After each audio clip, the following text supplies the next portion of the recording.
ఎట్టకేలకు రామ్ గోపాల్ వర్మ పోలీసుల ఎదుట హాజరయ్యారు విచారణకు. గతంలో వైసీపీ ప్రభుత్వం హయాంలో చంద్రబాబు, పవన్ కళ్యాణ్, లోకేష్పై అసభ్యకర పోస్టులు పెట్టారని ప్రకాశం జిల్లా మద్దిపాడు పోలీస్ స్టేషన్లో రామ్ గోపాల్ వర్మపై కేసు నమోదైన విషయం తెలిసిందే. విచారణకు హాజరు కాకుండా తప్పించుకుని తిరుగుతున్న వర్మకు గత ఏడాది డిసెంబర్లో హైకోర్టు ముందస్తు బెయిల్ను కూడా మంజూరు చేసింది. ఈ క్రమంలో ఒంగోలు పోలీస్ స్టేషన్ వద్ద వైసీపీ నేతలు రామ్ గోపాల్ వర్మను కలవడం అందరినీ ఆశ్చర్యానికి గురి చేసింది.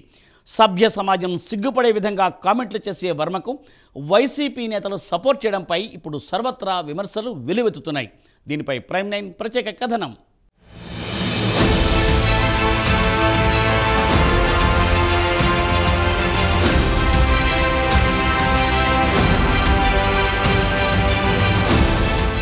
ఎట్టకేలకు పోలీసు విచారణకు హాజరయ్యారు సినీ డైరెక్టర్ రామ్ గోపాల్ వర్మ.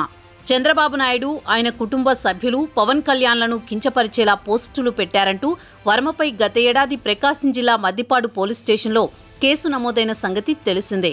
ఈ కేసుకు సంబంధించి తాజాగా మరోసారి ఆర్జీవీకి పోలీసులు నోటీసులు జారీ చేసిన సంగతి తెలిసిందే. దీంతో ఆర్జీవీ శుక్రవారం ఉదయం ఒంగోలు రూరల్ పోలీస్ స్టేషన్లో విచారణకు హాజరయ్యారు. రామ్ గోపాల్ వర్మను ఆయన న్యాయవాది సమక్షంలో సీఐ శ్రీకాంత్ విచారించారు. అయితే విచారణకు హాజరయ్యే ముందు రామ్ గోపాల్ వర్మ పలువురు వైసీపీ నేతలను కలిశారు. వైసీపీ నాయకులు చెవిరెడ్డి భాస్కర్ రెడ్డి, దర్శి శాసనసభ్యులు బూచేపల్లి శివప్రసాద్ రెడ్డి తదితరులను కలిసిన ఆర్జీవీ పలు విషయాలు చర్చించినట్లు తెలుస్తోంది. అనంతరం ఒంగోలు రూరల్ పోలీస్ స్టేషన్కు బయలుదేరి వెళ్లారు. గతంలో రామ్ గోపాల్ వర్మ డైరెక్ట్ చేసిన వ్యూహం సినిమా సమయంలో చంద్రబాబు నాయుడు, పవన్ కళ్యాణ్, లోకేష్ తదితరులపై అసభ్యకర పోస్టులు పెట్టారని ఆర్జీవీపై ప్రకాశం జిల్లా మద్దిపాడుకు చెందిన టీడీపీ కార్యకర్త పోలీసులకు ఫిర్యాదు చేశారు. దీంతో రామ్ గోపాల్ వర్మపై కేసు నమోదు చేశారు పోలీసులు.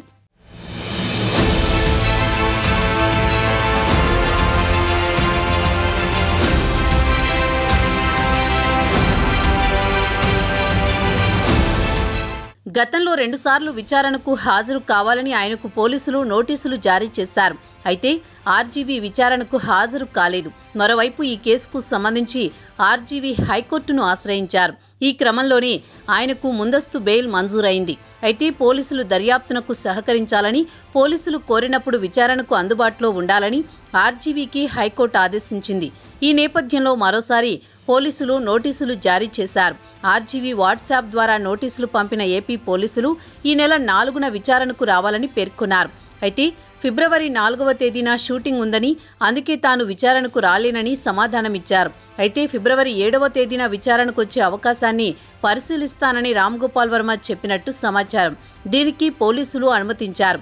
ఒకవైపు పోలీసులు వర్మ కోసం తీవ్రంగా గాలిస్తున్నప్పటికీ హఠాత్తుగా టీవీ, సోషల్ మీడియాల్లో పాల్గొని పోలీసు చర్యలను ప్రశ్నిస్తూ విచారణ ఏ విధంగా జరగాలి, కేసులు ఎలా నమోదు చేయాలి, చట్టాలు ఏమైనా వారి చుట్టాలా అనే ప్రశ్నలు వేస్తూ పలు టీవీ ఛానళ్లకు ఇంటర్వ్యూలు ఇచ్చారు.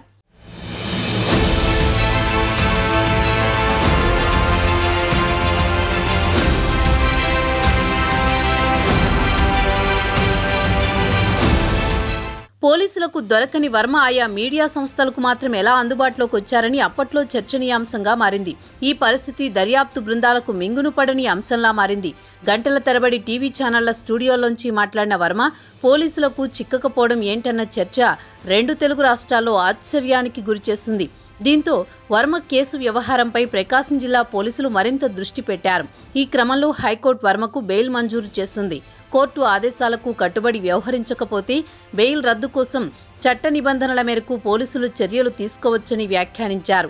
విచారణ సమయంలో పోలీసులకు సహకరించాలని కోర్టు తెలిపింది. ఈ క్రమంలో శుక్రవారం పోలీసుల ఎదుట హాజరయ్యారు. గతంలో హిందూ దేవతలను సైతం కించపరిచే విధంగా మాట్లాడారు వర్మ. సమాజంలో సంబంధం లేనట్లు వ్యవహరించే వర్మకు వైసీపీ నేతలు సపోర్ట్ చేయడంపై సర్వత్రా విమర్శలు వస్తున్నాయి. మరి ఈ కేసులో ఏం జరుగుతుందో వేచి చూడాల్సిందే.